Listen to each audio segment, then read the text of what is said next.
Halo, balik lagi sama aku Ayu dan pada video kali ini kita akan melakukan suatu skenario. Salah satunya adalah cuti ya. Biasanya di suatu perusahaan itu pasti ada cuti bersama, cuti pribadi, cuti melahirkan, cuti kematian dan lain-lain. Nah, di sini kita akan membuat tipe-tipe cuti tersebut di mana kita akan menggunakan modul time off dan apabila kalian sudah menginstalnya, kita bisa langsung membuat tipe-tipe cuti tersebut di dalam modul time off, lalu dalam configuration dan time off types. Nah, di sini sudah ada ya tipe-tipe cuti yang sudah terdaftar.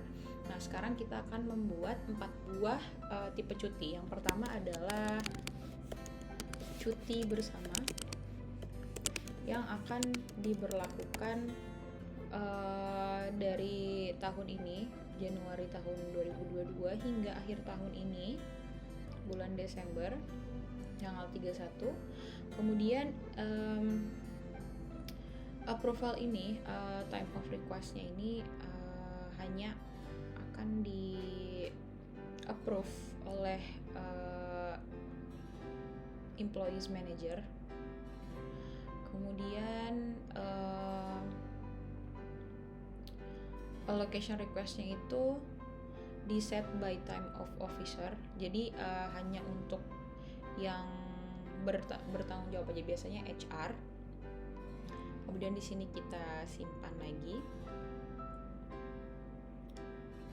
Di sini kita time of request-nya di approve oleh by time of officer aja.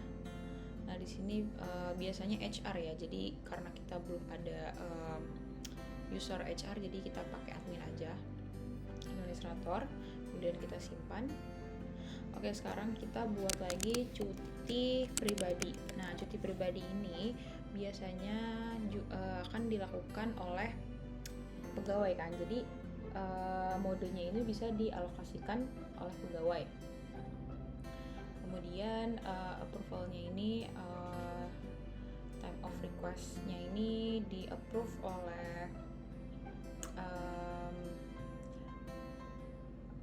by time of officer aja karena kan cuti pribadi ya. Kemudian untuk allocation request ini modenya dapat dilakukan oleh, kita memperbolehkan employee untuk melakukan request terkait cuti pribadi. Kemudian untuk approve alokasinya ini akan di approve oleh employees manager ya. Lalu yang menjadi responsibility-nya ini adalah admin ya di sini. Kemudian kita pilih lagi ini valid di jangka waktu awal tahun hingga akhir tahun ini. Dan kita simpan. Lalu yang ketiga, kita akan membuat cuti melahirkan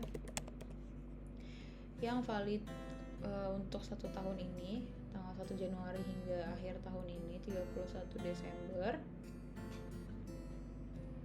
Kemudian ini allow employees untuk melakukan request, lalu approval-nya ini akan ditangani oleh employees manager yang responsibility-nya adalah admin. Lalu untuk time of request-nya ini tidak ada validasi ya, jadi bebas gitu. Lalu di sini kita bisa simpan lagi. Dan yang terakhir adalah cuti kematian. Nah, di sini untuk modenya juga sama. Kita memperbolehkan employee untuk melakukan alokasi. Lalu approval-nya sendiri ini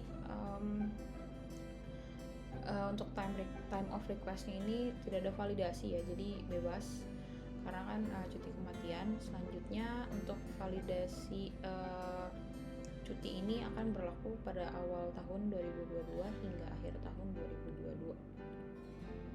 Oke, simpan. Lalu bisa dilihat ya di sini bahwa cuti-cuti yang sudah kita daftarkan telah terdaftar di time of types. Nah, nantinya cuti-cuti ini akan digunakan bagi pegawai-pegawai yang ada di perusahaan untuk melakukan cuti. Oke, sekian aja tutorial dalam membuat tipe-tipe cuti pada UDU14 dengan menggunakan modul time of types. Terima kasih teman-teman yang sudah menonton, semoga bermanfaat.